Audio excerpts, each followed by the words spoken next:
Good afternoon, folks. You already know what time it is. It is Friday. Thank God it's Friday. We reached that day of the week. And today I have a warrior on my episode.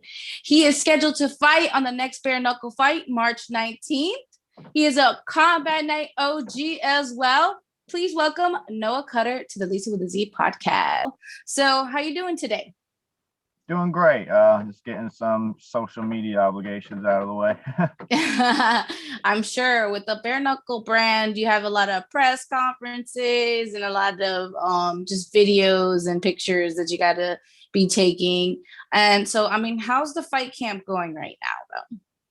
Oh, very good. We're doing 2 training sessions a day, exercise in the training session, and doing that 5 days a week, and just killing it, killing the conditioning and the cardio. So Yeah. I mean, I watched your last fight with Francesco Ricci, and it was such a good fight. It was. I personally thought it was a well matched fight.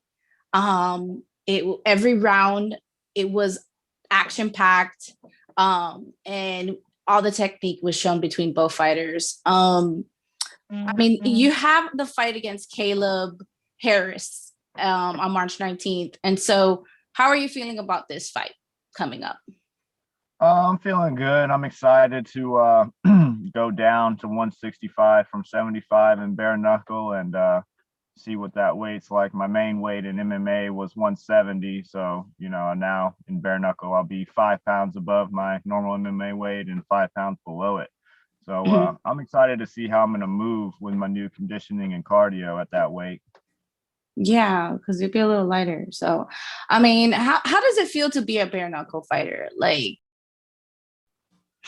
it's been an interesting experience. I really like fighting for BKSC. There's been more media and things like that, and more eyes and more sponsorship opportunities than I've ever been able to receive before. And yeah, it's really great. People think it's I don't know, stressful and this and that, and you got to be kind of a crazy person to do it. But to me, it's exactly the same as doing mixed martial arts or boxing. So it really nothing's different, except it's just better opportunity for me. So I'm enjoying it more, and I'm also enjoying the style of fight more since I just get to punch and I don't have to worry about jiu-jitsu and things like that. So I'm really enjoying it. Yeah. I mean, do you miss doing the jiu-jitsu and like the kickboxing? No. I miss my kicks.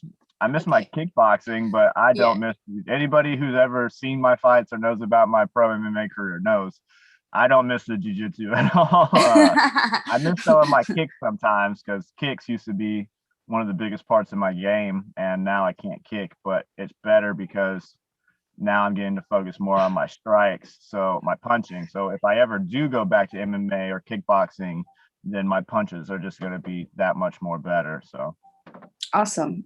I'm looking forward to seeing that. I mean, are you looking to work your way up to a title shot with bare knuckle? Yeah, that's what we're trying to do now. I actually was just asking my managers about it. We're trying to see about maybe doing a 65-pound tournament, but it doesn't appear as if they're going to do that. But there's a few fights, like 3 or 4 fights at 165 pounds on this card. So maybe like a little bit, I wouldn't say an unofficial tournament, but they're definitely looking at all these 165-pound guys to either put into a tournament or put straight into a title fight for that 165-pound belt. So kind of just not purposely meaning to, I was supposed to fight on this card at 175 pounds against a different opponent, and it fell through, and I just kind of jumped on this opportunity to stay on the card. And so now it seems like at 165 there might be some title opportunity for me, and I wasn't even looking to, I wanted to be the 175-pound champion. So it looks like there might be even more opportunity at 65 at this weight for me. Should this fight night go successful, do you have a fighter in mind that you like are looking forward, or you've been like kind of like keeping up with to see that you want to match with?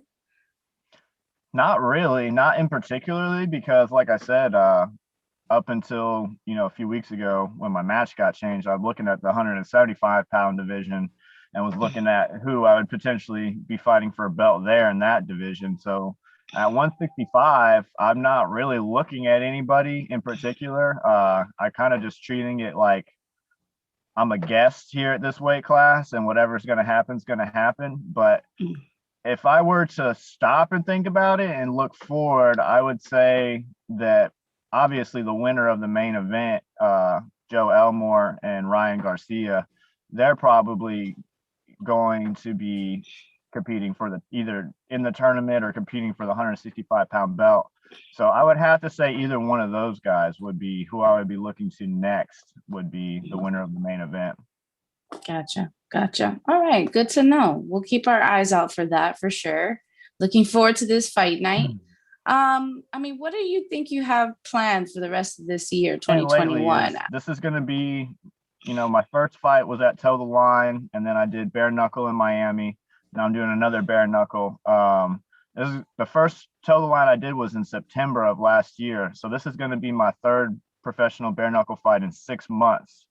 So over the next 6 months of this year, I want to do another 3 Bare Knuckle fights and get a total of 6 Bare Knuckle fights by September and have 6 fights in a fiscal year. And it would be great if one of those, the last one was for a title. That's how I'd love to wrap it up, is win the 65-pound title and have the most BKFC fights in a year. Nice. I like that goal. Well, we'll be watching 2021. What advice would you give somebody like an upcoming amateur? Because right now we have a lot of amateurs that are doing their best to go pro in all different types of combat sports, and they look up to fighters like you that take the chance and you give it your all, and now you're in the Bare Knuckle Fighting series. What advice would you give them? Here's one thing that I've been thinking about a lot lately, as far as some advice to give to young people. And it might not be exactly what you were thinking, but my advice, because I'm 31, so I'm a little bit older. I've been doing this for 9 years now, and I have a little bit of a different mentality than some of the younger people. And I noticed one thing I really want to speak on is I see a lot of people just talking, trying to get fights and making memes or trying to start a rift with another fighter to try and get a fight and talking shit. And my advice would be to just work more and talk less and let your fighting do the speaking and let your mouth come afterwards, because talking and I know people are trying to be exciting and they're trying to get people engaged and entertained, but if you're a good fighter, people are going to want to watch you fight. Most people don't say, oh, that guy talks a lot of shit, so I want to go watch his fight. You got to work hard and things will come to you, and don't try to rush it. Things aren't easy. Things are hard, and things always don't just come to you quick. So my advice to young people would be to work harder and talk less. I absolutely agree. It's like put up or shut up. So, do your work, put in the time, put in the effort. I mean, yeah, the controversy and the shit talking is, good for the entertainment and for the views and social media, of course. It hypes it up. But at the end of the day, if you don't perform, what was all that for? Yeah, exactly. So thank you so much for that. I like that kind of advice. I don't mind. It doesn't always have to be some sappy advice like, oh, work hard and you can achieve. Nah, sometimes you got to get real with people. That's honestly the thing that I've been seeing the most with young people, and especially at BKSC, there's a lot of guys trying to talk their way into a bare knuckle fight. And right. If you're an exciting fighter, I don't say anything as far as talking crap to my opponents. And as soon as the poster got released that me and Caleb were going to be fighting, everybody was excited for the fight. Yeah. It's going to be a good fight. And you don't need us talking shit to each other to make it a good fight. When we get in there, you're going to see. I absolutely agree. As soon as you dropped that poster, it was like, yes, it's going to be a good fight. Banger. Both amazing fighters. It's going to definitely be a talk of the night. I already know, because that's how seeing your last fights have been. You know, you just outstanding. You're hard worker. You show it off in all your hard work when you're training. Give us all of that on your social media. If you guys are not following him, go ahead and follow him. He will be tagged in this post. And I mean, is there anybody you want to thank or any sponsors that you want to mention? Yeah, when I got the time about it, first I'd like to thank all my family and my friends for helping support me, my coaches for helping train me, and go ahead and give a shout out to all my sponsors. I want to say thanks to Turp House. Are you in Miami, by the way? I'm actually in Wesley Chapel. I'm in Tampa, close to the Tampa area. Okay. I used to be. Yeah, I used to be in Miami though. Okay, I was wondering because they're down there in that area. Fusion Fusion, yeah. CBD. I know you're good with them.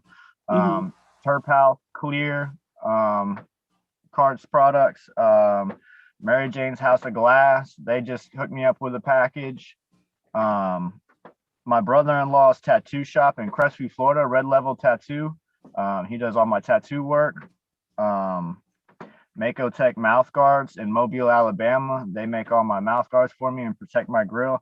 And I want to say thank you to Wyatt and Martin Tax Services in Fort Walton Beach, Florida. They're going to be doing my taxes for me this year and getting me all paid up on them BKSC 1099s that I owe. Uncle Sam at its finest. You can't get away from him. He's the hardest opponent there is. That's a good one. Well, Noah, thank you so much for coming on this show. I absolutely love watching your fight journey, and you're an amazing inspiration. I look up to you as a fighter, and I wish you the best at the next bare knuckle fight. And I look forward to speaking with you again, maybe after we get an update. Yeah, absolutely. We'll do something after the fight. Sounds good. All right. Well, thanks for watching another episode of the Liza with a Z podcast. Stay tuned for more. See you next week. Cool.